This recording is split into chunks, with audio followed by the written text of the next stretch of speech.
Good morning guys, panibagong araw, panibagong trabaho naman tayo ngayon. Ngayon, discuss ko lang yung pinagkaiba ng speaker strobe light tapos horn strobe. So speaker strobe light is tapos horn strobe, makita nyo muna yung appearance nya. So yung speaker strobe light is medyo malaki to. Malaki siya, tapos meron siyang magnet sa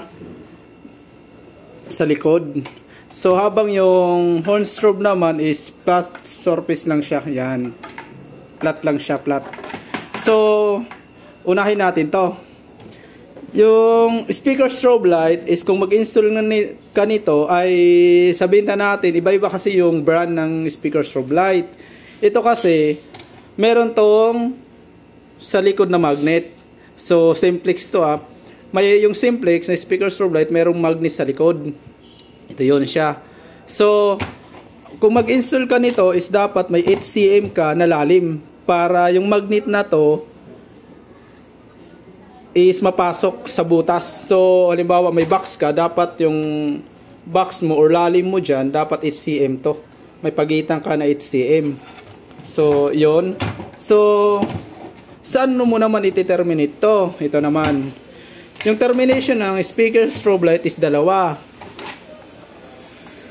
Ito, meron siyang para sa strobe light, meron naman siya para sa speaker. Isang device lang siya, pero dalawa yung termination niya. So, magkaiba pa rin. Speaker, strobe light. So, saan mo i-connect to?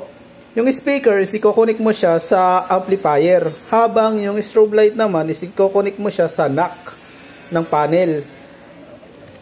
So, ano bang tunog ng speaker strobe light? Ang tunog ng speaker strobe light, ganito yon.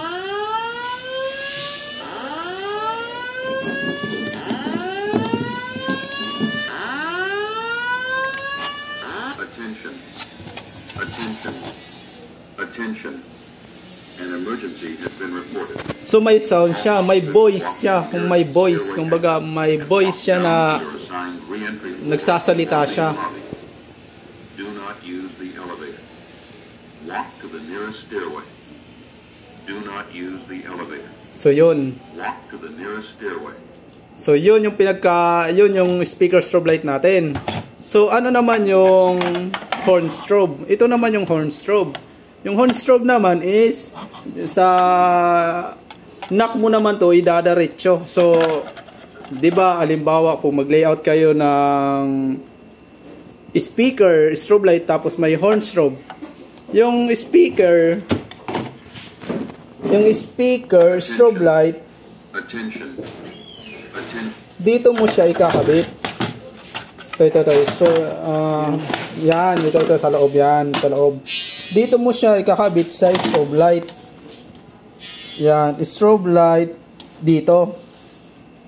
Kasi ito, diretso to knock card, yung horn strobe. Diretso to siya sa knock card. So, ano naman yung sound nito? Magkaiba yung sound nito. Yung sound naman nito ganito.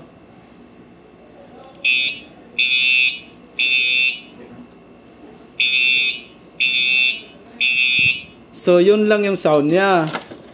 So ito, ulitin ko, ito dadaretso to sa knock. Sa knock lang to ikakabit. So sa strobe light, so kumbaga knock, sa knock card siya ikakabit. Tapos sa strobe light siya. Strobe light to. Ito naman, magkaiba naman to.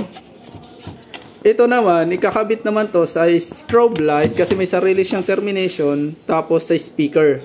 So, dalawa. So, pag mag-wire ka dito, dalawang wire yung iwa-wire mo. So, may wire ka dito para sa speaker. May wire ka dito para sa strobe light. So, magka-separate wire yan. So, dalawang pair na wire yung gagamitin mo dito. So, pero dito naman, isa lang. Isang wire lang yung gagamitin mo dito. So, kasi isa din lang yung termination niya. Negative, positive ka lang. Yun. So, terminate ka ng strobe light. Connect mo dito. Ganon yung process niya. So, yun. Pinagkaiba ng speaker at strobe light. Yan. Speaker strobe light and horn strobe. Yan.